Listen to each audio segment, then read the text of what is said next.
Hello dear students, welcome once again to this incredible platform of EduLover. Class 10th basic math sample paper term 2 के question number 7 के solution में हम लोग पहुंच चुके हैं। अगर इससे प्रीवियस वीडियो आपने अभी तक नहीं देखा है तो कंप्लीट प्लेलिस्ट का लिंक मिलेगा आपको डिस्क्रिप्शन में, जहां पे प्रीवियस वीडियो साथ ही साथ आने वाले वीडियो भी उसी प्लेलिस्ट पे अपलोड किए जाएंगे और बहुत जल्दी अपलोड किए जाएंगे। क्या है क्वेश्चन नंबर 7? एन एपी एक एपी है 5,8,11 हैज 40 टर्म्स, टोटल 40 टर्म है इसके पास। फाइंड द लास्ट टर्म, यानी कि हमें बताना है कि 14th टर्म कौन सा है। लास्ट टर्म तो 40, टोटल तो 40 टर्म है ना, तो लास्ट टर्म यानी कि 14th टर्म हमें फाइंड आउट करना है। एंड ऑल्सो साथ ही साथ find sum of last 10 term, बस लास्ट 10 टर्म का हमें बताना है कि सम कितना होगा। ठीक है, यानी कि टोटल कितना टर्म है, 41 टर्म है, तो 31 टर्म से लेकर 14th टर्म तक सम कितना होगा ये हमें बताना है। ठीक है, तो चलिए सबसे पहले एपी लिखते हैं। एपी कितना है, that is 5, 8, 11, dot dot dot, है ना, कॉमा डॉट डॉट डॉट, 3 ही डॉट होता है। ठीक है, तो यहां से हम लोग बोल सकते हैं कि A1 5 है, A2 8 है और A3 हमारे पास 11 है। तो A3 11 है, क्या D फाइंड आउट कर सकते हैं क्या? Common difference D equals to A2 minus A1 या फिर A3 माइनस A2, कुछ भी कर सकते हैं। 8 माइनस 5 दैट इज 3, यानी कि कॉमन डिफरेंस हमारे पास आ गया है 3 एंड नंबर ऑफ टर्म्स कितना है, दैट इज 40, तो n इक्वल्स टू हो गया 40। यहां तक तो हमें ऐसे नॉर्मली हमने लिख लिया है। ठीक है, now find the last term, यानी कि 14th टर्म हमें बताना है, यानी कि A40, और A40 को हम लोग क्या लिख सकते हैं, that is A plus 39 into D. कैसे लिख सकते हैं सर? जैसे आप कैसे लिखते हो, A plus n equals to, आप जानते हो n equals to A plus n minus 1 into D होता है। तो यहां से n का वैल्यू अगर 40 पुट करें तो A40 equals to A plus 40 minus 1 that is 39 into D, that is A plus 39 D. ठीक, अब A40 हमें फाइंड आउट करना है। A का वैल्यू पता है क्या? बिल्कुल पता है सर, 5 है, प्लस 39 इंटू डी, डी का वैल्यू पता है क्या? बिल्कुल पता है, दैट इज 3। मल्टीप्लाई करते हैं, 9 3 जा 27, कैरी 2 117 और इधर में क्या गया, प्लस 5, ऐड करेंगे तो हमारे पास आ जाएगा 122, यानी कि A40 का वैल्यू हमारे पास हो गया दैट इज 122 और ये हो गया हमारा पास answer.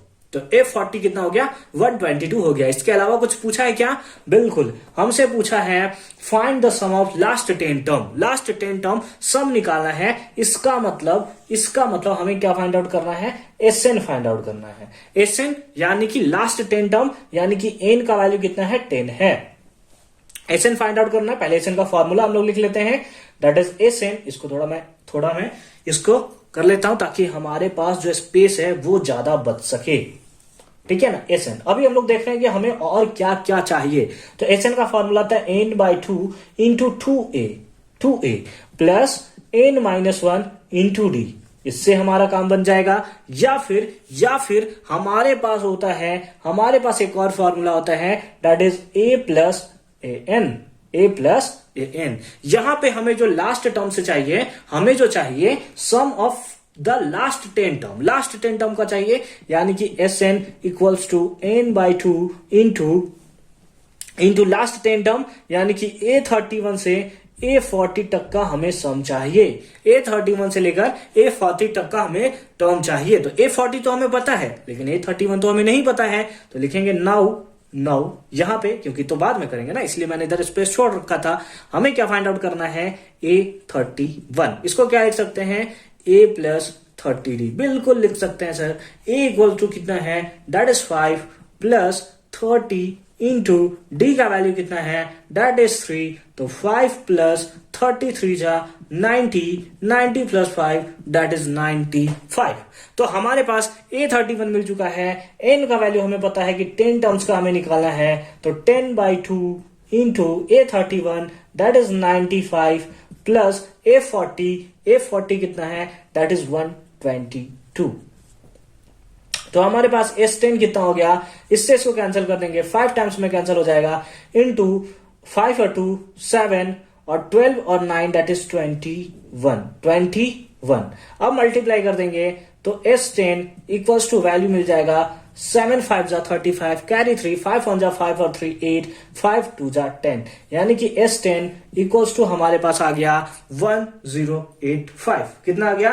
1085, and that is the required solution of this question. यानी कि एक आंसर हो गया हमारे पास 122 और दूसरा हो गया 1085। क्यों 1085 आया? क्योंकि हमें पता है SN का फॉर्मूला होता है first term plus last term. यहां तो फर्स्ट टर्म ही 31 है क्योंकि लास्ट 10 टर्म्स का पूछा था, उस हिसाब से इसके लिए फर्स्ट टर्म A31 होगा जिसका वैल्यू इतना है, लास्ट टर्म इतना है, सबका सम हमने निकाल दिया, वैल्यू आया 1085। तो आई होप कि ये क्वेश्चन आपको बहुत अच्छे से और सिंपल फॉर्म में समझ में आया होगा कि कैसे हमने इसका सॉल्यूशन किया है। अगर चैनल पर फर्स्ट टाइम विजिट किया आपने तो मेक श्योर कि चैनल को सब्सक्राइब करके रख लें, क्योंकि अभी बहुत सारे सैंपल पेपर आपको एक ही चैनल पर देखने को मिलेंगे, दैट इज एडू लवर। अगर आप एपी का कंप्लीट एनसीईआरटी सॉल्यूशन करना चाहते हैं टर्म 2 के लिए तो आप हेडिंग में लिखेंगे, यानी कि सर्च बार में जाएंगे यूट्यूब के और वहां पे सर्च करेंगे, क्या सर्च करेंगे? Arithmetic progression edu lover. ठीक है, तो मिलते हैं नेक्स्ट वीडियो में। अच्छे से पढ़ाई करते रहिए।